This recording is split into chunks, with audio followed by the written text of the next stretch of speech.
Ayan na talaga mga kameta. Kamusta naman kayo dyan? Akala natin end of the week na, medyo makapagpahinga na kami at finally, medyo sabi ko baka magsa-slow news day na naman tayo at mag-wrap up na lang tayo. And just when we thought na nasa wrap up mode na tayo, booyaka siya! Ito na talaga, back-to-back developments. Obviously, thank you so much again sa mga sumali sa atin kahapon dun sa RRM plus Christian Tan. Yan, Counselor, soon to be Counselor Chris Tan. And then, legit senatorial candidate Mark Gamboa. Sabi ko, panalo na siya. The fact na legit na siya, talagang panalo siya. Akalain mo, di ba?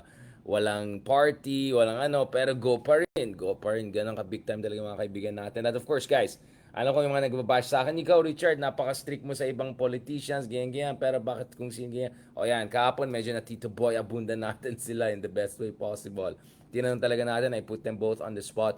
And then, after 2 hours of conversation, nagpakita si Edu Manzanas. Yan, si Edu Manzanas. And speaking of Edu Manzanas, kasama natin kanina sa One News. Nagsama kami. Pag sabi ko first, ngek, ba't kami sinama si Edu Manzanas? So yon, of course, pina-breakdown sa atin two things. No, first is obviously etong Sara all meltdown mode na ba?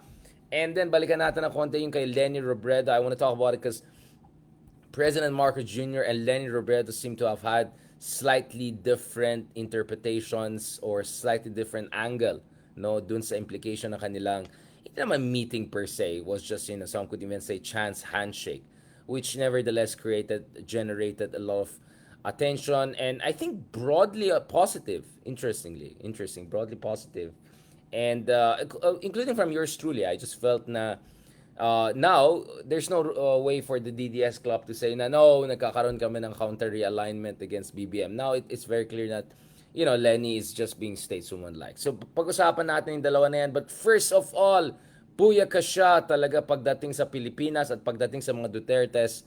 There is no, well, medyo bottomless iced tea talaga to. I mean, like, just when you thought you've seen it all, buyaka siya. Buyaka siya. Ito na. My goodness, ang daming nangyari dito na kailangan natin pag-usapan. Okay, ito. Grabe. Hindi ko na alam nangyari kay Sara. Is this Sara Duterte saying, let's lay down all the cards, or this is Sara Duterte trying to imitate the dad and medyo sablay as usual, or is it a combination of all? What I know is ngayon medyo openly sinasabi ni Senator Antonio Trillanes na baka kailangan na magpatingin. Medyo alanganin na, lalo na yung isang video. So obviously there are two highlights that have been making a lot of have been circulating all over the place and generating a lot of buzz. Pag-usapan natin first of all yung hindi ganyan ka, hindi ganon kaganon, diba? Pag-usapan muna natin yung medyo mas normal, if I can put it that way, mas normal. So the mas normal niya is hintayin natin ang reaction ni Amy Marcos. Eto. Pero isang beses sinabihan ko talaga si Senator Amy. Sabi ko sa kanya, kung hindi kayo tumigil, huhukayin ko yung tatay ninyo, itatapon ko siya sa West Philippine Sea. Sinabihan ko si Senator Amy, one of these days, pupunta ako dun, kukunin ko yung katawan ng tatay niyo. Grabe. Tapon ko yan dun sa West Philippine Sea. Yun. Yan, so, ulitin natin na. Isang beses sinabihan ko talaga si Senator Amy. Sabi ko sa kanya, kung hindi kayo tumigil, huhukayin ko yung tatay ninyo. Grabe. Itatapon ko siya sa West Philippine Sea. Sinabihan ko si Senator Amy, one of these days, pupunta ako dun. Grabe. Kukunin ko yung katawan ng Exhume na. Tapon ko yan dun sa West Philippine Yun, tapos na. In fairness, I mean, of course, first reaction I had is, oh wow, meron palang West Philippine Sea sa vocabulary ng ating minamahal na Vice Presidente. Kasi last time I checked, I heard more Mandarin, or I don't know, mangled Mandarin from this person than mentioning anything about West Philippine Sea. So, Maraming salamat, ma'am. At least it's apparently West Philippine Sea is in your vocabulary aside from your Mandarin and all of those things you were saying on, I don't know, PLA or China's whatever charot, anniversaries they had. So, thanks, ma'am, for mentioning West Philippine Sea. Shout out naman dyan. Not to mention, speaking of West Philippine Sea, sabi ko nga kung ako si Amy Marcos, ang sagot ko dyan, wait lang. Kamusta naman yung tatay mo at yung jet ski niya? Gusto mo, yan gusto. Di ba? You can imagine, anong pwede isagot ni Amy Marcos. And as I said, si Amy Marcos, alanganin talagang position niya because she did not want to join her brother's slate because sino ka ba, 'di ba? Ako si 'di ba? Made in Marites. Kung panoorin yung Made in Marites, obvious na why Amy wouldn't want to be under her brother's senatorial slate and rather go it on her way even though mukhang alanganin at baka hindi na manalo or more likely na hindi manalo than manalo. But speaking of Amy Marcos, kung makita mo, si Amy Marcos positions herself as the matriarch of the Marcos clan. Because obviously, Imelda Marcos medyo matanda-tanda na. And, Liza Araneta might be the first lady, but definitely she's not like Marcos Marcos. So, Amy Marcos actually has been positioning herself as the matriarch of the family. Yung parang siya yung talagang malakas na babae, essentially, Reyna. Duchess, of Duchess, sorry, Duchess, Duke and Duchess, parang ganun daw ang self-description nila sarili na Duchess of, the Norte. So, and you see that na shortly after Marcos Jr. won, Amy Marcos, I and me, Marcos, not BBM, immediately sinabi niya na we'll make sure na we won't waste this chance, we'll make sure na itong second chance natin, we'll make the most out of it. So, many times if you see it, Amy Marcos positions as if, or at least, self-positions herself as like the spokesman for the Marcos family and all of that. Of course, yung kapatid niya dahil Ferdinand Marcos, siguro medyo ingat sa sinasabi niya. But Amy Marcos always positioned herself as the ultimate matriarch. And the fact na isang anak niya ay governor doon sa Ilocos Norte, etc. And she's a senator, foreign affairs. So, and siya yung ate, like all of those factors and supposedly apple of the eye of the father.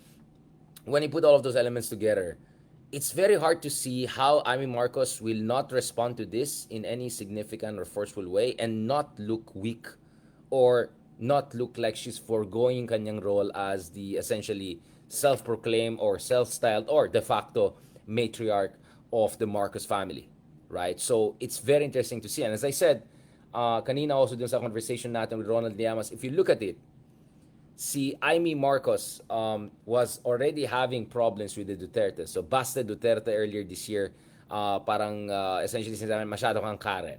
Ano bang hanash mo? Right? Essentially in the Bisaya way, he said that in Bisaya version of that, na parang ang dami mong pinagsasabi, ganyan. So, we already saw some tensions. And kaya nga, correctly, sinabi ni Ronald Llamas at some point, hindi ko na alam saan pupulutan si Amy kasi ayun na siya ng first family, obviously, the whole Idwan, etc., the whole Karen drama, blah, blah. Nakailang strike na siya, at least from the perspective of the first family. Naka-2 Made in Marites na, Made in Malacanang na. But here, even with the Dutertes, medyo alanganin na. Why would Sara say this? And how can Sara say this and not expect Amy to say something concerning Amy is positioning herself as the matriarch of the family? So, malaking issue yan.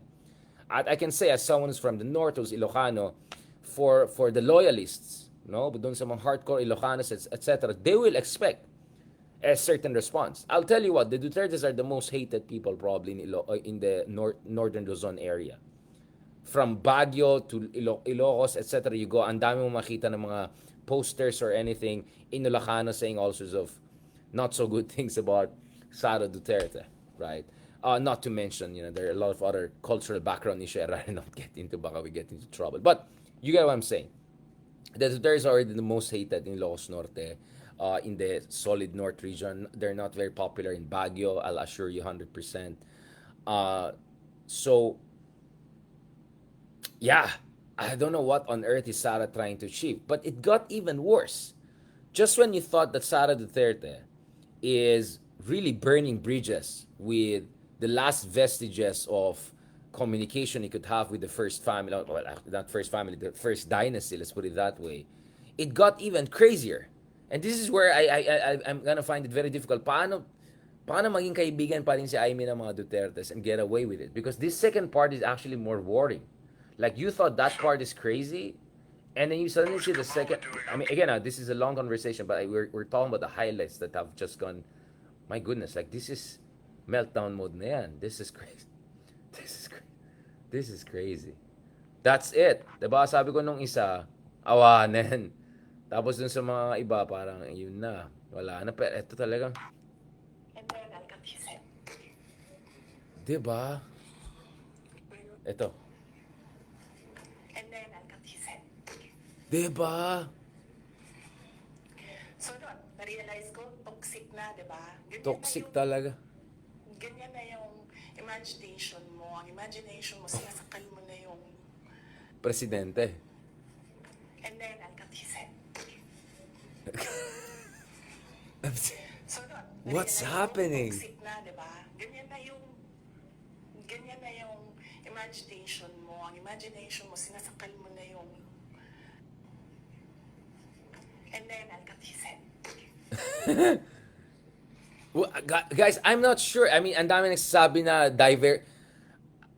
I don't think this is diversion. I mean, if that's the intention, ganito na lang. Dalawang potential intention yan, no? If ang issue dito is there's a method to the madness, right? And as I and Ronald have been saying, it looks like sometimes madness is the method, right? Kung titignan mo, unang-una, kung ang gusto niya mangyari here is yung digong style na, say something crazy, throw in the grenade and generate headlines and hindi siya nakakatuwa eh. Hindi siya witty. Kasi si Digong, I mean, horrible person. I mean, horrible jokes. I don't want to even go into it. But Digong as timing, minsan parang may pagka-punchline, parang medyo comic pa yung ginagawa. Again, that's an excuse. Like, Duterte said horrible things. And definitely, I don't see them as jokes. I mean, I see them as crazy stuff. But si Digong medyo may punchline pa siya, parang sineset up pa niya. Tapos afterwards, yung pag nakita niya, natatakot ka, magpatawa si Digong, naniwala naman kayo. Di ba gaganon si Digong, naniwala naman kayo. Tapos tatawa yung tao. Then, immediately, he brings down the temperature. Di ba? Ganon si Digong eh. I-build up niya, and then he'll say something crazy, pa-punchline niya, and then pag ganyan ka, and then, naniwala ka na, then he'll bring it down. And then, just as when you relax, suddenly he'll drop another punchline. And then by the end of the speech, you really don't know what happened. All you know is it was an engaging conversation. So you don't know if you take him seriously, or you should take him literally, or just, is it a joke? So, the thing with Duterte kasi is, in Digong, si Digong, there's a certain, parang may pagka, may pagka, yeah, it's comic, right? There's a comic, scary, populist antics to it na allows him to essentially speak from 10 sides of his mouth, right? So that gives him plausible deniability.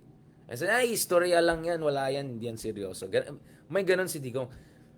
But you tell me, guys, I don't see where's the punchline there. And then kay Digong pa, di ba yung facial expression pa niya? Tapos gaganan pa siya, tapos minsan hindi niya pa ubusin. Gusto niyo nga. Gaganan pa. Walang ganon eh. Like, watch it. This is like, wow. Tingnan mo yung mukha. Ulitin natin. Senator Amy.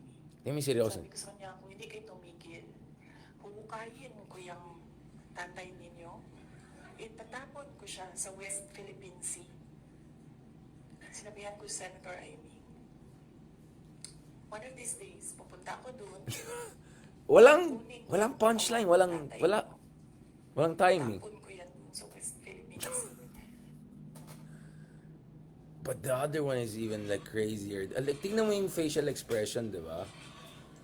So doon, na-realize ko, toxic na, di ba? Toxic Ganyan nga, na yung- toxic.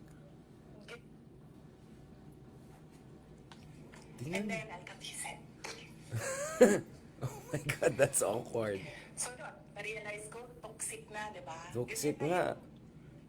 Ganyan na yung imagination mo. Ang imagination Imagination sinasakal na mo. yung...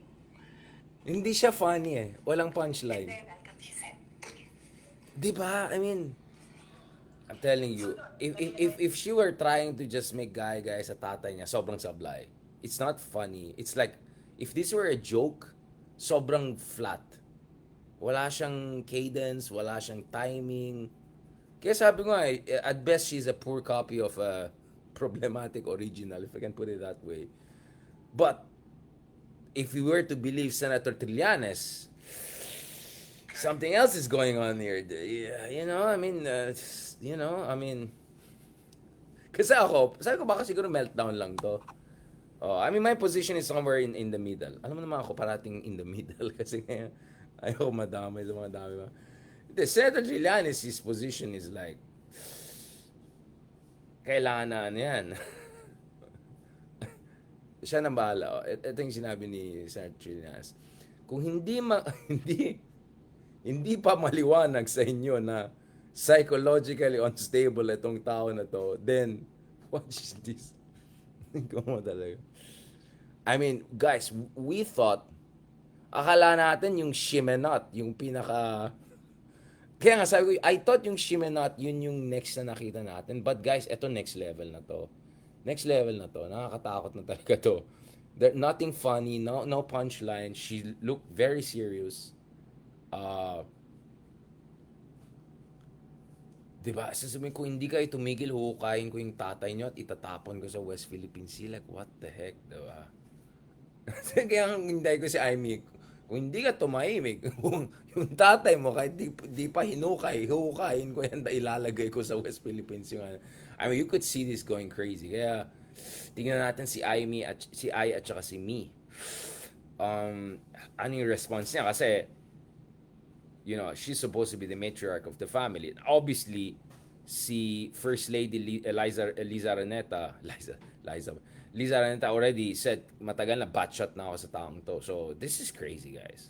So, remember, ito yung lahat ng mga memes na ginagawa ng DDS, yung mga kabuljak natin, na pinapakita na si BBM yung ganyan, tapos pinagtatawa na, ano tawag siya? Alam mo na, di ba?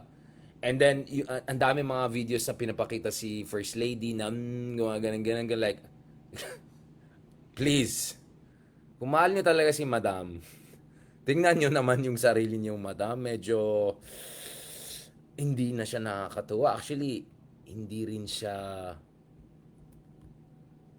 nakakatawa, hindi rin siya nakakatuwa. Medyo, alanganin na ako dito. Like, so, is she trying to say bring it on? Because kung maniwala ka kay Malu, hindi yun talagang pangalan niya si Malu. Maniwala ka, bring it on na. Parang I'll drag you down to hell. Parang ganun yung vibes. Pero parang sablay kasi, let's not forget, and this is where I completely agree with Congressman Adyong. What Sara doesn't understand is that A, she doesn't have her dad's wit and spontaneity. Oh, and bago yung mga syungang epal na naman sabi niya, oh, Richard is praising Duterte. This is just from a tactical, performative point of view. Obviously, a horrible person, horrible jokes. But she doesn't even have the spontaneity of that. But she doesn't also have the power of the father. Diba? Yung tatay niya, presidente. Like, unfortunately, ang lakas ng presidente. At kanina, as you can see in some of the pictures, pinost natin kanina, kasama ko si Senator Laila de Lima. Meron kaming talk kanina with FES Conrad Adenao. There was a delegation from Europe. We had a talk on democracy, disinformation, ganyan. And then, naging usapan ng immunity. And Senator De Lima was discussing how the president in the Philippines essentially has absolute immunity, which is something the American president now has because of the latest Supreme Court ruling. And the logic there is the president should have immunity from suit while in office, or immunity from suit from potential misdeeds while in office, because that opens up the space for litigation by future presidents, for legal recrimination, and not to mention it could be too distracting for the president. He might not be able to fully fulfill his duty as the commander-in-chief if he is too deterred or too concerned about potential implications, legal implications for him as a person. And babalikan natin itong isyong the office and the person occupying that office. Kasi pag-usapan natin when we go to Lenny Robredo and BBM later on, because this is very relevant. The office of the president ang issue dito. So when it comes to Duterte, not only Duterte himself was despotic, Oriental despot, because he was not a modern dictator. He didn't have the discipline, dictatorship, constitutional dictatorship that Autogalpe, whatever you want to call it, of Marcos Sr. He was just like an Oriental despot, medieval style. But the thing is, he was the president. Legally, he had that kind of immunity, almost absolute immunity, you could say it, even in critical sense. And at the same time, he was Digong, like really pushing the envelope and violating all norms. Sara is just a vice president. No offense to that position. Pero si Sara Duterte ay alanganin. Wala siya sa kabinete. She's just hanging by a thread. So even if sabihin natin, she's trying to pull off a Digong, not only she lacks Digong's personal quote-unquote charisma and all, she also lacks Digong's power. So sobrang sablay, sobrang inapplicable yung ginagawa niya. Sobrang out of place. But sabi ko nga, more seriously, it also raises concern, like, what the heck is going, what, like, patingin nyo na yun, diba? Like, anyway, I mean, again, maybe I have to talk to Senator Trillanes again, ask like, what's going on? Do you have an intel on, like, remember yung mga time na tumatakbo si Digong, medyo, ayan na, alam mo na, balikan nyo na, pwede nyo check. Ako naman, for me, for a moment, impart natin yung theory na talaga itong tao na to may sayad. Let's not go that far. I think that would be unfair. I think human beings can have a meltdown. Anyone can have a meltdown, nervous breakdown. It can happen to anyone, right? And it can happen to anyone when under tremendous pressure. Tremendous pressure. And speaking of tremendous pressure, 4 months na dire-diretso bugbog sarado sila Sara. Like the only time that she kind of shined and then nabash ako na parang Team Sara na daw ako is dun sa hearing with si Congressman Chua na nung bago medyo, in fairness kay Congressman Chua medyo nag-step up na siya. But yung hearing with Congressman Chua na immediately binambuzel niya si Congress. Like that was really the only time. But the rest, it was essentially shimenot. The entire thing was shimenot. And then yung sinabi na tatlong tatakbong Senado, sablay na naman dahil not even one Duterte did run for national office kasi alam namin talo na talaga sila national office. So, if the other argument is that she's singing to her base, well, hindi ka powerful kung Davao lang ang base mo, right? Powerful ka kung ang base mo ay Mindanao in general and the broader national electorate. Last time I checked, even other Mindanao leaders are openly attacking the Dutertes. They attack Dutertes very vehemently, from Bangsamoro to Zamboanga to all big cities, when Duterte essentially pretended that he's the king of Mindanao and openly said that magsisisid na kami. So immediately was shut down. But now you also can see that, based on the numbers, barely a single Duterte is competitive at the national level. And Bato most likely matalo, si Bongo rin medyo alanganin na. That just tells you, nagsishrink talaga yung base nila. So if the Dutertes want to be still a force to reckon with at the national level, good luck sa kanila. Good luck sa kanila. Good luck sa kanila. In the sense that, if they're just there to drink their own Kool-Aid, if they're just there to sing to their shrinking base, ano talaga to? Spaghetti pababa. In fact, baka nga hindi nga spaghetti pababa to. Baka ito na, pabaksak talaga ito. So, and now, diba? This is Elvis verse, and now, diba? Medyo, pero diba nakakatakot? Hindi guys, tignan na talaga, weird siya. Diba? I mean, hindi pa rin nagsisigin sa akin na, honestly, for everything I've been saying against Dutertes, since a long time ago, unless bulag ka or hater ka or ewan ka or ang pangalan mo ay itago na lang natin sa, alam niyo na sino yan, mga epal-epal na dyan. Kasi ako yung pinapansin, doon na kayo magmaritas sa Hindi guys, nakakatakot talaga siya. Diba? Lalo yung second highlight na pinakita ko, parang, not funny at all. Hindi siya nakakatuwa, hindi siya nakakatawa. Tapos yung mukha niya talaga, yung ganyan mukha niya. Talagang, di ba? Yung mukha niya. Ganyan na yung imagination mo. Ang imagination mo, sinasakal mo na yung... And then, I'll cut his head. So, doon, na-realize ko, toxic na, di ba? Ganyan na yung... Toxic nga. Ganyan na yung imagination mo. Ang imagination mo, sinasakal mo na yung... And then, I'll cut his head. Ayun. And then sasabihin ng iba, ay, walang climate of fear sa Davao. Love na love namin sila. It has nothing to do with fear. It has nothing to do with confidential fun. Na ibang usapan na yung mga fanatic. There's always gonna be fanatic there. Si Kiboloy nga marami. But please lang. Please lang. Don't make it look na parang we're... First of all, I'm from Baguio. I'm not from Manila. So let me just absolutely clear.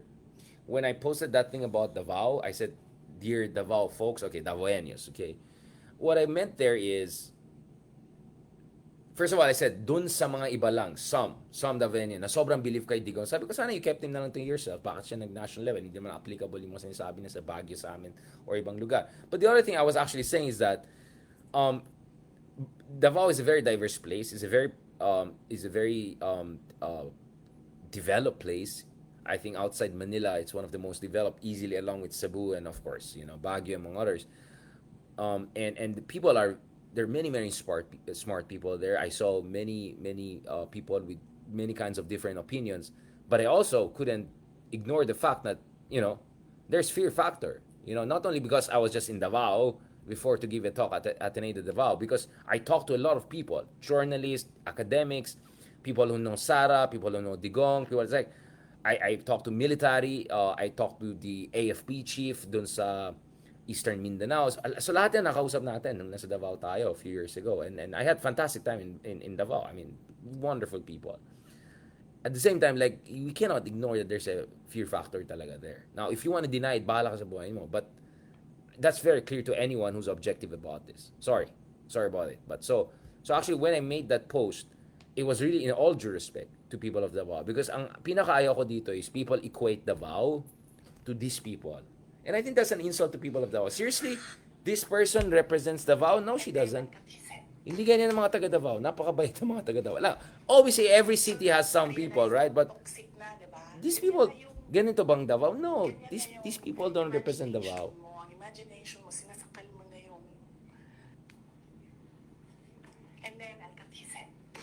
Diba? This doesn't represent Davao. So actually, I meant it as a compliment. You should take it as a compliment when I say Davao doesn't equate to Dutertes. Now, dun sa argument of developmental authoritarianism, just to put it that way na, kasi nagulo sa Davao dati, ganito, ganyan, kailangan natin ng Duterte. Well, maybe in the 70s and 80s, but even that I disagree with. I think there's so many other competent people in Davao who could have brought both sanity and law and order. Possible naman yun eh. By the way, Lee Kuan Yew made Singapore not with extrajudicial killings and death squads and crazy stuff like this. You will never see that from Lee Kuan Yew or any of his children. You show me if Li Shenglong or any of the Lee Kuan Yew family had anything crazy like that. None. You show me how many extrajudicial killings were there in Singapore compared to Davao. So don't give me this nonsense that he's our Lee Kuan Yew. No, I'll tell you what. Every time in Singapore, including on the record on Channel News Asia among others or BBC in Singapore, I said, because in BBC Asia is every time I said, there are people who compare Duterte with Lee Kuan Yew, Singaporeans feel offended by that. Like, what? Of course not, right? Of course not. Now, doesn't mean Lee Kuan Yew was a progressive Democrat. Absolutely, he was not. He was an autocrat. But he was not this kind of autocrat. And I completely agree with people that Davao is great. Davao has progressed in spite of Dutertes. So sa aking palagay, not only are the Dutertes no longer necessary in Davao, that actually Davao can even do better, way better, without these people. I mean, seriously, does this represent Davao? No, it doesn't. This is And then, I'll cut his head. ganyan bang Davao? Come on. So, mga friends sa Davao, please naman Realize ko, don't be tribalistic about it. I'm actually giving a compliment. I mean, what I'm saying is that, and I'm not being patronizing. I'm saying this as also from a provincian from Baguio. So I just hope that people are not. So what I say is, do not equate people with their voting patterns or the dynasties there. So kami Ilocanos, you cannot judge all of us by the Marcoses. Why not judge us by other great Ilocanos? Isabuelo de los Reyes, I don't know, Sionel Jose. I mean, I can go on and on and on with Luna Brothers, whatever. All of these Ilocanos who have done fantastic job. Why should we be judged by Marcoses? Or Davao? Why should we judge Davao by Dutertes when there's Justice Carpio? There are all of these people, or less, like these types of. Look at the Nograles compared to them, naman, di ba? Their dynasty, sure, but so that's really where I'm coming from. That they're doing well in spite of the Dutertes, and I think they have outgrown the Dutertes, assuming if they ever needed them, and I think Davao will do 10 times even better without these kinds of people in power, who are now attracting the ire of the rest of the nation. So yun lang. Yun lang sinasabi ko.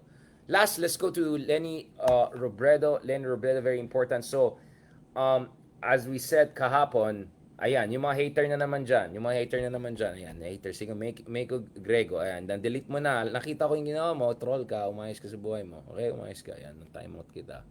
Watch your mouth, okay? If you cannot agree with me dahil nabuking ko yung kasyungan na pag-iisip niyo or yung fanaticism niyo or yung mga ano niyo, problema niyan, okay? If you cannot take the truth, if you cannot take proper analysis, get the heck out of it. We don't need you guys. We don't need you. We have millions of engagement every month. I can do without one more troll or 10 more trolls or 100 more trolls. So please lang, ayusin yan. Now, going back to this, um, oh, and by the way, of course, Baguio can do better. And of course, Manila can do so much better. Yeah, go ahead, criticize Manila like I care, right? Hindi naman ako bata ng Manila talaga. But anyway, so I just saw a lot of like ek na Reddit and the Twitter comments na ganun. Excuse me, don't twist what I said. I may look like Connie, but I'm also provincial like you guys. And actually, I said it from a position of compassion. Because I also, as an Ilocano, do not want to be judged by what the Marcoses do. And that's why I'm critical of the Marcoses openly. So in the same way, you shouldn't judge Davao people by what the Dutertes do. And whatever good is happening in Davao is in spite of the Dutertes. They'll do 10 times better if they have better leaders. Way better. I mean, you see what we see, right? I mean, we have been seeing this for a long time. But anyway, let the Quad come and the ICC and everything take care of the judicial accountability and the rest of that. But I think it's pretty much clear to anyone except if you're a fanatic or whatever what's going on here and why the rest of us were so skeptical of them for a very long time. Now, going back to statesmanship and all of that, this is where it gets interesting. So kanina sabi ko, the office of the presidency matters. Because the office of presidency is where the sovereignty of the nation is vested. So yung boto natin ay nagbibigay ng puwersa, mandato, doon sa opisina ng presidente. Now, nagkataon, this cycle si BBM, this cycle si Pinoy, this cycle ganyan, right? But that office in itself carries a certain dignity. And when it comes to Lenny Robredo, as I said, the first reason why I actually welcomed that meeting, I didn't make noise or anything about it kasi may mga haters na, ano sasabihin niya, Darren Trillian? It's like, actually, exactly. Maganda nangyari meeting niyan because wala na masabi yung mga Dutertes na si Sara lang minute o minute rin si Marcos. So, quits lang. No big deal. Although I said it's interesting that with the BBM one, it's in public, it's cordial, everything. With the Sara one, nothing was released in terms of pictures or any content of conversation or whatever. But I also want to add here, guys. I also want to add another point here.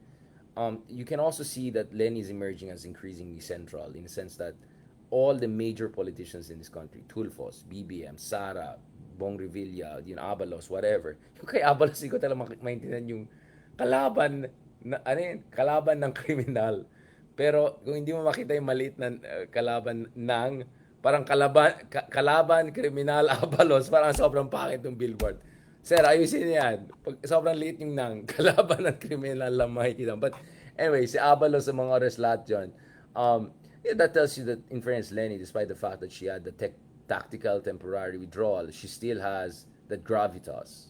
She still has, and perhaps she might still end up vindicated if this meltdown thing keeps on going and puts Lenny in position to make a comeback. If not her, then people aligned to her ideologically and otherwise. But going back to that meeting, the thing is, BBM tried to say that this was about reconciliation. Sabi ni BBM na, let me get exact quotes para hindi tayo magka-problema, just to be fair about everything. So, ganito tayo. Ganun tayo hindi tayo buljak lang. Alright. Now, from Marcos' standpoint, parang reconciliation na yung kanyang peg, right? But Lenny actually doesn't see it in the same light, and I think her explanation was very important, which we'll take a look at shortly. So again, this is the meeting I was talking about. Important, Bam Aquino's there, and andun pa rin, naka-orange talaga mga Villar, no? The Villar color talaga. So President Marcos Jr. feels very happy about what he describes as, quote, political reconciliation between him and former Vice President. In a speech after the signing, the Recovery and Accessible Learning Aral Program sa Malacanang, Kanina, sabi ni Marcos, Senate President Francis Cheese Cudero. Yeah, so tama. Si Cheese ang nag-facilitate kasi sa Sorsogon ito eh. And Cheese also himself has a statement where he essentially spoke from both sides of his mouth na, no, it's not a big deal, but actually it's also a big deal. So parang ganun. Cheese being cheese, di ba? Alam po naman natin na si Ma'am Lenny po ay naniwala at nanindigan sa kanyang, mas magaling si Leloy, siya na lang. Senate President Jesus Cudero has taken a very important step towards political reconciliation yesterday. Well done. I'm so happy you did that. Oh, boom, palakpakan, blah, blah, blah. But actually, Lenny was a little bit more circumspect. Like, not too fast. Reconciliation. I was just being nice and stateswoman-like and more importantly, this is about the office. Very brief lang naman. Very Oh. brief. Actually, in-invite ako ni Senate President Cheese. Ano ba? Parang 2 months ago, to attend kasanggayahan. So, nag-promise ako sa kanyang pupunta and ni-request ko kung pwedeng pag pumunta ako, iikot niya ako sa mga projects, which he did. Before dumating si Presidente, pinakiusapan niya ako na hintayin para naman, parang yung Bicolano leaders, sasabayan ko siya para magsalubong kay Presidente. Tapos in-invite ako to attend the inauguration. So sabi ko, may hinahabol ako dito sa Naga, pero hihintayin kong dumating, pero after dumating, papaalam na ako. Para mahabol ko yung event dito. Hindi na ako naka-attend yung actual inauguration. So very brief lang. Parang ano lang, we welcome lang talaga sa Bicol. Nandun si Senator ba? Invited din. Nandun si senatorial candidate Camille Villar. Earlier, bago dumating si Presidente, nandun si Colonel Kerubin, nandun si former Senate President Tito Soto, nandun si Senator Tito Lapid. Wala namang, sa akin kasi hindi naman issue yun. In fact, para sa akin, yung nagbibigay respeto ka sa posisyon. So walang pag-aatubili yung pag-oo ko kay Senator Cheese na pwedeng sumama ako sa kanya pagsalubong. Ang tingin ko tama lang naman, lalo pa kasi bisita natin sa Bicol Region. Yun lang nga, ang problema lang, hindi ako nakastay ng matagal kasi may hinahabol ako dito. Pero otherwise, okay lang naman sa akin. Yeah, so very clear, sorry. Can you remember how to do it? So very clear si Vice President Robredo that this is not about any reconciliation or political alignment or anything like that. This was, just being polite and recognizing the dignity of the office, because it's not about BBM per se, but the fact that he's the president of the Philippines. So that's stateswoman-like. And in the same way with BBM also, of course, BBM would love to have as many people inside as possible with the elections coming and of course his fallout with the Dutertes. But yes, kaya nga, ang stance ko pa rin nun is the one with Sara. I was not very sold on that because I felt, the momentum is against Sara Duterte. Dutertes are arguably the biggest threat to our democracy. The meeting was, not in the open, etc. So, siguro, optics and potential weaponization by DDS and all was a concern. But anyway, I think now that she also met BBM, met Tulfo, among others, it's easy to just dismiss any claim na, Sara and Lenny are trying to team up, blah, blah, blah, blah, blah, blah, right? So, I see the value of that in that sense. So, again, yung mga tao na walang dialectical analysis, hindi sila marunong mag-analyze na mabuti, they don't understand the big picture, puro lang ginagawa nila is partisanship, but how dare you criticize Lenny? How dare you criticize ganyan? Like, yung mga ganyan tao ay immature, intellectually immature, and they have no business doing political analysis kung ganun sila ka-immature. And definitely they have no business trying to prevent people like me doing proper political analysis for critical education. Now, kung tingin nyo magaling kayo, go ahead, publish. Get legit publication outside. Tingin nyo magaling kayo, go ahead, publish books, legit books, right? And wag kayong magreklamo kung ganyan impression ng book kasi publish siya by a legit publication. Sorry, hindi ko na kailangan yan, diba? And I think it's very sad to see that some other people there, because wala silang matinong argumento, dahil wala silang platforms or wala silang clout or wala silang matinong masabi, all they do is to try to attack people like me or try to present themselves as more pure, etc., which is completely nonsense. It's completely nonsense. Especially if these are people who had no skin in the game, meaning they were so irrelevant that no matter what they said against Duterte or whatever, who cared about these people? Unlike us who were on the front line, national TV, Nikkei Asia, New York Times, whatever, and we were trolled back and forth, whether on West Philippine Sea, etc. So yun lang. So I think Lenny Robredo is treading a very fine line, pretty deftly. And I think she also understands, naintindihan ni Lenny Robredo na medyo sensitive talaga ng issue dahil marami sa ating mga kababayan, especially mga kakamping, ay galit na galit talaga sa mga Marcoses, and they don't want any intimation or any implication na baka medyo lumalambot ng opposition kay Marcos dahil sa inis nila sa Duterte. As I said, the way forward, if you're a genuine opposition, is neither nor. Neither peace nor war, as Trotsky would put it, right? Neither give Dutertes any, kind of any chance to make any comeback or weaponize any kind of meeting, nor do you have to align with the Marcoses, etc., and turn a blind eye to what they're doing. No, neither nor. Negation of negation, if you're gonna follow, Hegel here, right? So that's a dialectical thinking. Unfortunately, marami sa ating mga kababayan, kulang sa, wala silang ganyan training na critical thinking, right? Wala akong pake kung accountant ka, lawyer ka, whatever. But kung sablay yung analysis mo, wala kang legit na publication, whatever, and then you try to play the purist game, pathetic. Sobrang pathetic. And honestly, actually, I was thinking about it kanina. Like, I have so much on my plate. Kanina, early morning, I had to wake up. I was with Senator De Lima. Then I had to have a meeting with Johns Hopkins folks. Oh, by the way, thank you very much. Shout out to Johns Hopkins University Graduate School. Kanina, my meeting tayo. I was with sila Commodore Tariela, folks with the AFP talking about West Philippines. So I realized there is a value to me na making patol here and there, but sometimes actually it's not worth making patol to some people. They're just pathetic haters, and they're just a bunch of losers who have nothing to add. So just block na lang. It's not even worth my time. There's just so much we have to do, and you can see I'm exhausted as I speak. But going back to these guys, critical thinking is extremely important. Neither nor. You don't have to ally with Marcoses against Dutertes, but you definitely should not give Dutertes any chance to make any kind of comeback. Because this could be a chance. If anything, after this, can I say it like mucho loco? Performance, meltdown, whatever you call it, by Sara Duterte, I think this makes it even easier for an impeachment to push through sometime in the future, right? Sobrang, sorry, bastos.